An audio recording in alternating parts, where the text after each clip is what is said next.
the lights and prepare for another Fright Night Radio.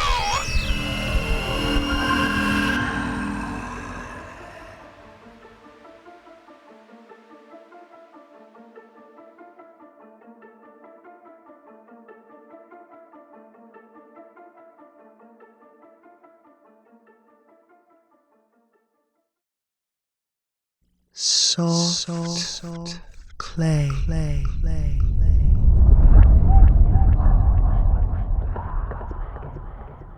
I wander the Chicago streets, unseen. I'm plain, drab, faceless. I'm a shadow drifting through the world of form. It isn't all bad, being this way. I ghost into theaters and museums and concerts without paying. Guards see me bypass the lines and slip through the doors, yet I somehow never quite register. Being nobody has its perks. But now, I hunger to be somebody once more. To have a name again. To do this, I must find the right man to follow. I wander the Chicago loop, looking for certain telltale signs of pain, longing, emptiness. We live in a world of grief, and so it doesn't take long to find him. He carries himself with an undefined heaviness and peers through a fog of yesterdays. His emptiness drags me along. I follow him into a coffee shop and stand behind him in line. He doesn't notice me because there is nothing to notice. I am nobody. I am soft clay in search of a potter. I won't know who I am until he shows me. I touch his hand. He glances back, but I still don't register on his radar. And yet, in that brief touch, I feel his longing. I loop my finger around one of his, and this time he finally fixes his gaze on me.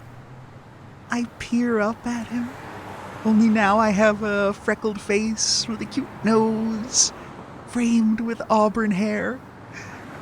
He gasps. They usually do. I smile, just the way she used to smile. "My God," he says. Then we're at a table, my small hands enveloped in his large ones. Coffee all but forgotten, our eyes locked. I become more her by the second. Elsa is her name. His memories of Elsa blaze to life. I become a little shorter and plumper. I grow to like strawberry ice cream, mystery novels with cats in them. I fell off a horse when I was a little girl. I hear it like a rolling echo in my head, the same words said to me by 100 men. "Is it really you? It can't be. You're right. It isn't. pull my hands away and return to being plain, drab, soft clay. No, I'm not her, but I can become her.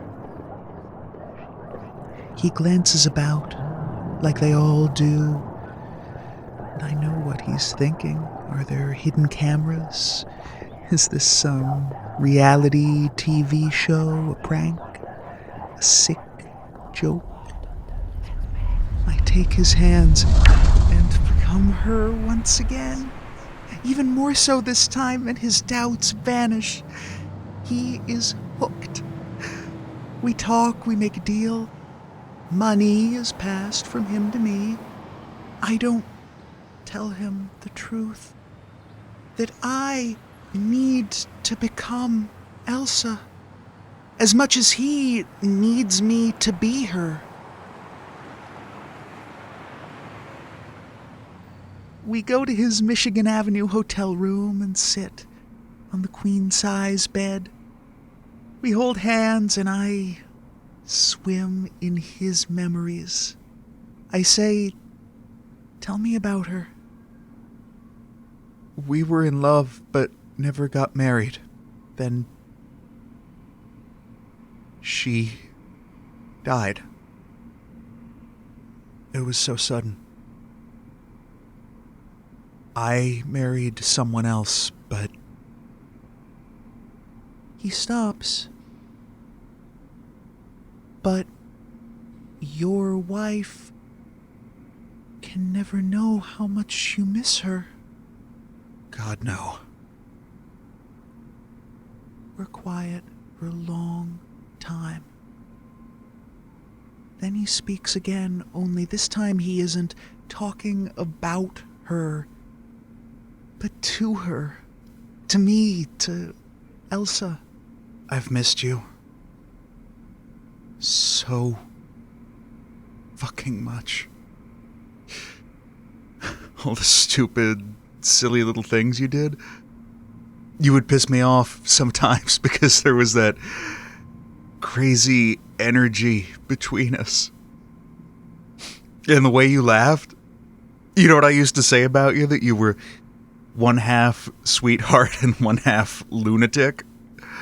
I laugh. Just like Elsa, because I am her. More and more and more with each passing minute. Why the fuck did you have to go and die like that? I didn't even know you were sick. I married somebody else.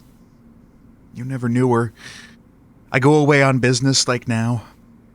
I never cheat. Not because of her, though. My God. It's because of you, Elsa. Because of you." His cell phone rings. I tell him to answer the phone, that I'll be quiet as a mouse. Something Elsa used to say all the time. She had lots of cute sayings like that. I let go of his hand and scooch away from him. He answers and talks to his wife for a few minutes. I don't really listen. I feel Elsa slipping away from me. I try to hold on. Elsa had parents and went to school and held down jobs, but these memories wisp away like dandelion seeds in the wind. I search my mind for my own past, as I have so often before, and come up empty. He hangs up the phone and looks at me, a drab and pale thing, sitting on the bed of his fancy hotel room. I need to become somebody, need to be molded and directed, but it's a strain. It takes a lot of energy. I reach for him again. He pulls away. He's wondering, what is this creature beside me? I'm floating away. I need to become Elsa again. He demands. How did you do that? Did you drug me? What the hell is going on? I have no idea how I do it. I only know this hunger to become somebody, to feel, to live. For a short time, I felt his love for Elsa. Poor, dead Elsa. And could almost believe that love belonged to me. I ache to be her again. I reach for him, quicker this time. I latch onto his hands, my small fingers clamping so tight he shouts. I don't let go until I'm Elsa again, sitting on the bed. He still has questions, but they don't matter. Elsa is with him. I look like her, smell like her, my skin is soft and warm just as Elsa's was. He throws his arms around me and says my name, Elsa.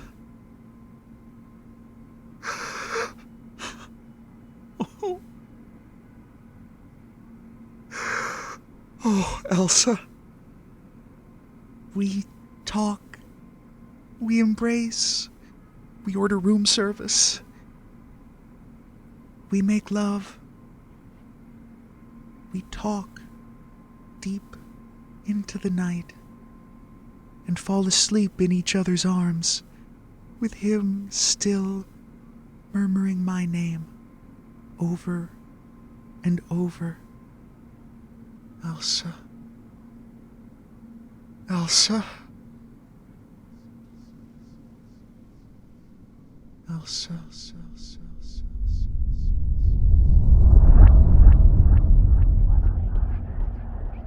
I awake. No longer Elsa. And slip away while he sleeps. I have money now.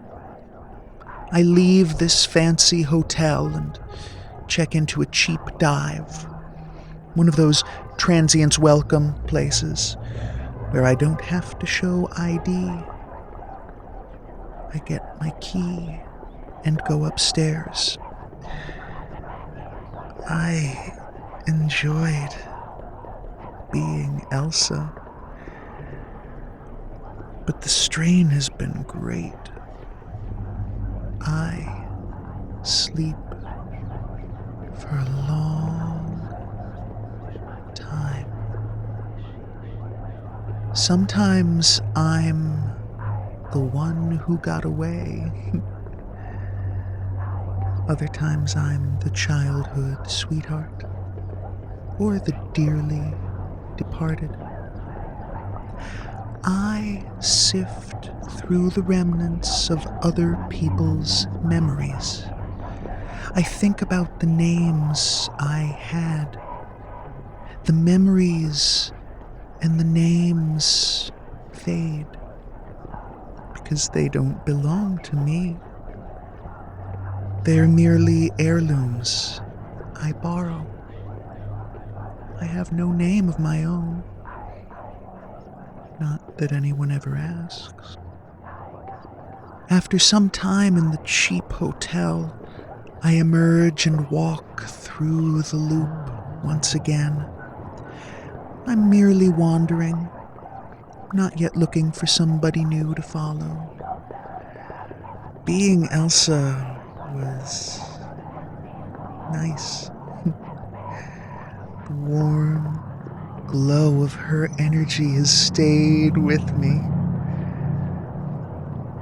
But now, as I wander through downtown Chicago, I'm back to being nobody.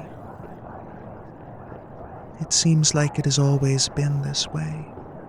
Me spotting the right man, following after, dipping into his mind, and becoming the love of his life for one glorious night.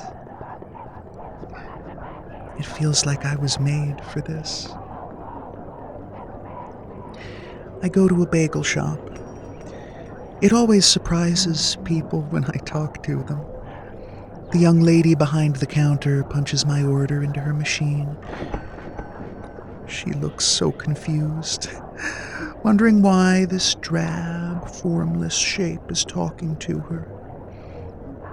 She seems like a nice person, though, and I want to hug her. She asks my name so they can call it when my order is ready. I tell her Elsa.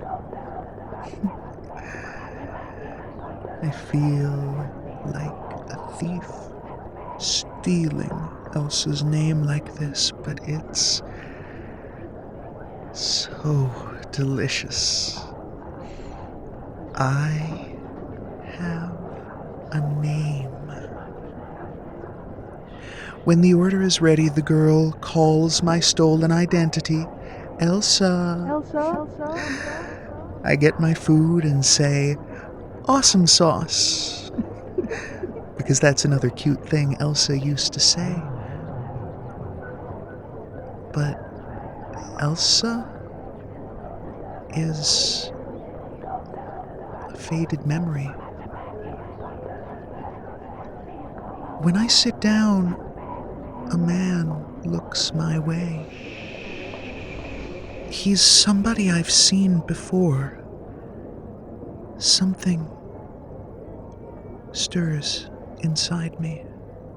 Nobody ever looks at me when I wander alone, but he does. Tall, sharply dressed, distinguished gray hair that lends him a quiet authority. He has a laptop open but keeps stealing glances my way. Does he need me to become somebody? No, I don't think so. Why does he look familiar? It comes to me. He's been following me, just as I've followed so many people. How could that be? Nobody ever sees me, let alone follows. I'm not used to this. My heart pounds, and I don't know what to feel. I pick up my bagel and step over to his table. He looks up and sees me. He doesn't see some lost love. He doesn't see the one who got away. He sees me. I can tell, plain, drab me, with no past and no name to call my own. I have other memories of him, but they're locked away, and I can't get to them. I hear them like voices from a further room. He reaches for my plain, drab hand. I snatch it away and drop the bagel. I'm aware that he's standing, calling to me, but something drives me off. I bolt through the revolving door, run headlong into the crowd on LaSalle. People shout as I jostle my way past. Without warning, the need to become somebody descends. and claws me like a ravenous bird. I follow first one man, then another, and another. I can't concentrate. Borrowed memories swirl and slam through my head. It's dizzying. I run and stumble for hours. I'm on the south side, and it's dark before I finally latch onto somebody. I find him in a rundown, clapboard bar, or he finds me. His name is Dale. He glares at me through a haze of booze and hatred. He sees me haggard, worn, angry. My face is drawn up in sharp angles and dry skin. You bitch. You goddamn filthy bitch. What are you doing here? I try to tell him, I'm not who you think I am. I only look like her. As I try to explain, his memories of her seep through me like dirty oil. His only name for me is bitch. I told you what I'd do if I ever saw you again. I told you never show your face around here. Then, loudly to another man, Hey, Wide Load. Look who's here. Wide Load is at the pool table, about to break the rack. He eyes me and frowns. He's huge and looks like a confused gorilla. He doesn't see, bitch. He sees plain, drab me. Dale latches onto my arm. He is very strong, and it hurts. His foul energy slams into me. Other men have a grab bag of mixed feelings, but Dale's hatred is undiluted. I throw up walls inside myself, but his rage invades, relentless and without mercy. Against my will, I become bitch more and more. Now, Wide Load's eyes blaze with recognition, and he sneers, Tiffany. He throws down the cue stick and lumbers over.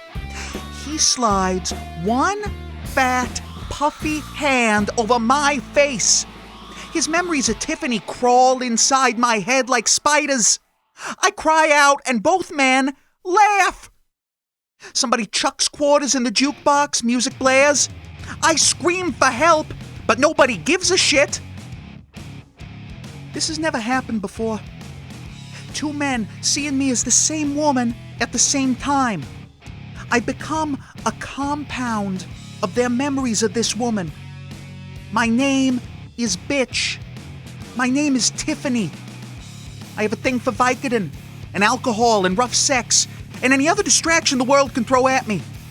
When I was a kid, my mother got so mad she ripped out a lock of my hair and it never grew back. I had a back alley abortion when I was 13. Dale hauls me across the bar. I am bitch. I am Tiffany. Was I always her? I can't tell. But I'm bitch now, and she damn sure knows how to fight. I snatch a bottle from somebody's table and let Dale have it upside the head. He chatters and Dale goes down. Wide Load comes at me, but I lay into him good with the broken end of the bottle. Bitch screams. Tiffany runs. I plow through the front door into the street, and the car screeches to a stop. Watch where you're going, idiot! I stumble. Dale and Wide Load can't be far behind. I spot a nice car, a fancy SUV that's out of place in this neighborhood. Tiffany knows how to hotwire cars. Do I have time? The door of the SUV swings open, and he gets out. The distinguished-looking man who was following me earlier. He opens the back door of the SUV. I dive in, and he slams the door. He gets in and cranks the engine just in time because Dale and Wide Load are hot on our ass. He peels out just as the two men begin pounding the shit out of the SUV. He drives off and very soon pulls onto Lakeshore Drive. I weep in the back seat. I'm still bitch, and I hate this man. And I hate all men, and I hate myself. Only slowly does bitch drain away. And I go back to being nobody. I weep some more. I don't know which is worse. Being bitch or being nobody.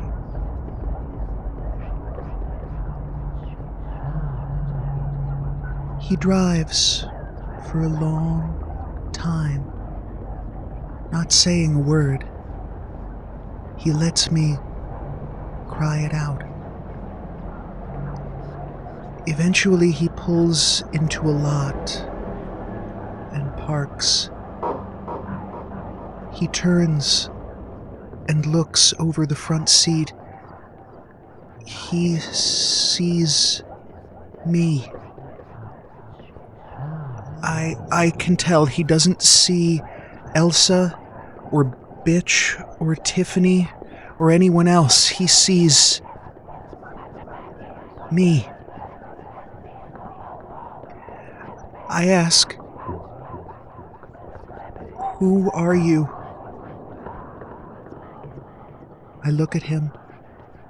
He gazes back, a sad smile spreading across his face.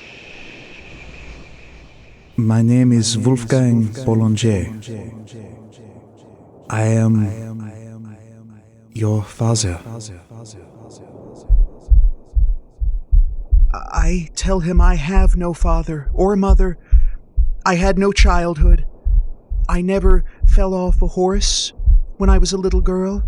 I never had a job. I don't like strawberry ice cream or mystery novels with cats in them. I don't know how to fight or hotwire cars. There is sadness about him, but it's different from the pain I look for in a man. I don't understand. I grab his hand. He doesn't pull away. I slip into his memories and become confused because they're mixed in with my own. The memories that I kept locked away. We both remember a vast cavern of a place with all the latest high-tech equipment. I float in a warm vat of amber fluid. A younger version of this man comes by and talks to me. It's a laboratory, but he doesn't treat me as a test subject or a guinea pig. He presses his hand against the clear side of the vat. I open my eyes, somehow knowing he is there. I press my hand against a clear wall, and we smile at each other. I still don't understand. Why? Oh, why would he do such a thing? I created you to become my lovely Lisa. We were together 18 years, and I missed her more than life itself. Lisa? You became her, and we got to say all the things we never got around to saying when she was alive. I had always been so busy with work, but then I got another chance. It was a brief but magical time.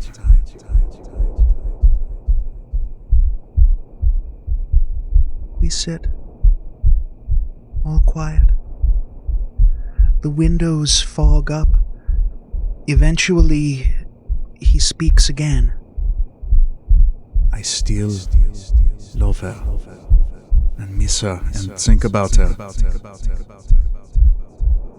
But after that night, the deep and horrible pain was gone. My heart was able to heal. Yes. I remember now. And then I slipped away into the night. You did. So, I was your daughter. Because you created me. Then I became your wife for a night because that's what I was made for. But who am I now? Tears flow from his eyes. He crumples in upon himself like a paper sack and pulls his hand away. He has no answer to give. I crawl from the back to the front passenger seat. He won't look at me. His gaze is fixed on his lap. His shoulders shake with quiet sobs. I reach over and take one of his hands in both of mine. I say, "Look at me." It takes him a long time, but he looks. I begin to change. This time, I become somebody he has never seen before.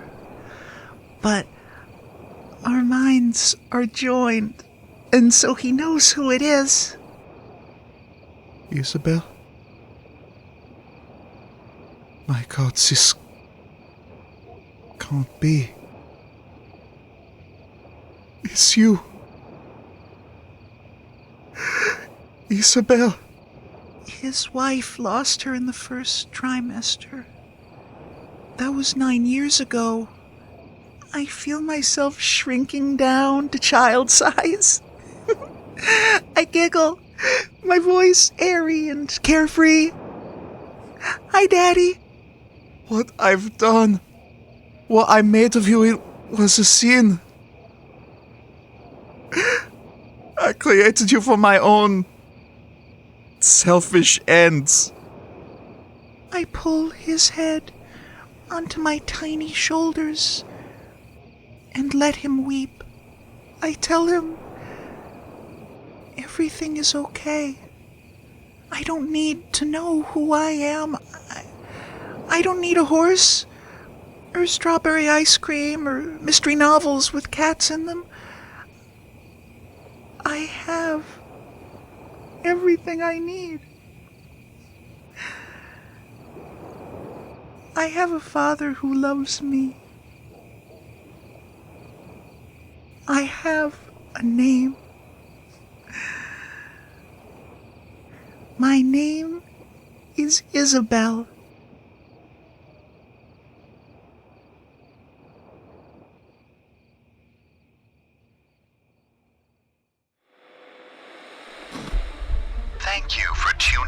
to tonight's episode of Fright Night Radio.